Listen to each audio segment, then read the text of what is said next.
aniga sheekhay Sheekh Axmed Sidiiq raxmatullaahi tacaala calayhi yaa wuxuu iga sheekay nagoo badan buu noo sheegay laakiin in la helo rag badan oo goobjooga la helo laga yaaba wuxuu noo sheegay 86 inay baan taqriiban ama 87 meelaha taqriiban wuxuu noo sheegay masaajidka weynaa ee balad weyne Hiiraan balad weyne ee buundida weyne agteeda ku yaal berdaha la garanaysan weynaa baamin galaba waxa yimid buu Sheekh Reesiyad Suleymaan Reesiyad Suleymaan meelaha dhagax buur buu mar maqaam ku lahaan jiray waagi damban xagaas u badnaa naaqan wali Reesiyad Khayfliya hadda ku xidhnaan jiray waagi hore waxba daga ma xusuusto almuhim sheekh muxuu wataa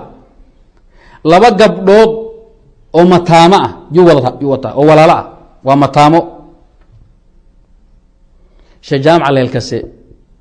oo masaajidka waaga joog wax ka akhriyo jiray iyo sheekh kale ree abayoonis ah ba la dooday waxay dhan waa xaraan wax asaga sheekhiisu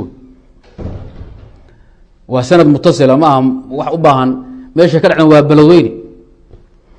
waxa la yiri waxan ma banaana sheekhu waa xaraan wa an tajma'u bayna al-ukhtayn way kufri iyo khuruj way bacda ma naska quraanka ogaatay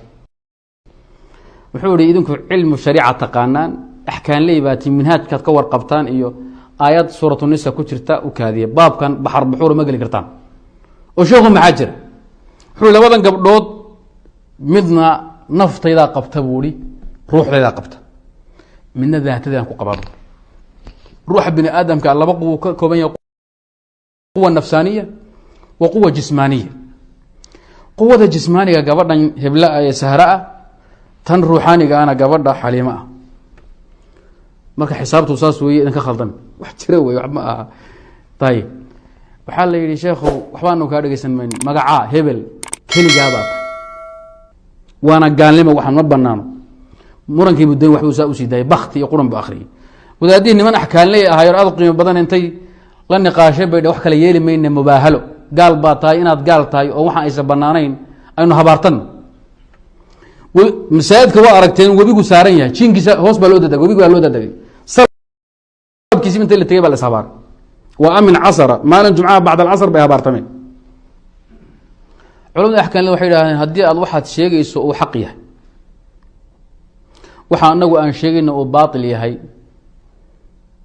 ilaahay subxaanahu wa tacaala xilliga inuu taagna xilligiisa nabad uga gaarsiiyo annaga haddii waxa aad sheegayso oo baatil yahayna ilaahay subxaanahu wa tacaala waxaan ka baryaynaa fanabtahil fanajcal lacatan la cala zaalimiin baawsha ka noqotay waa la kala baxay Sheekh Axmed Sidiiq wuxuu yiri casarkiisoon la gaarin duhurkii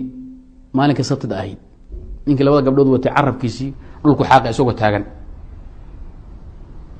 isagoo taagan oo socda bu carabkiisu dhulku xaaqahay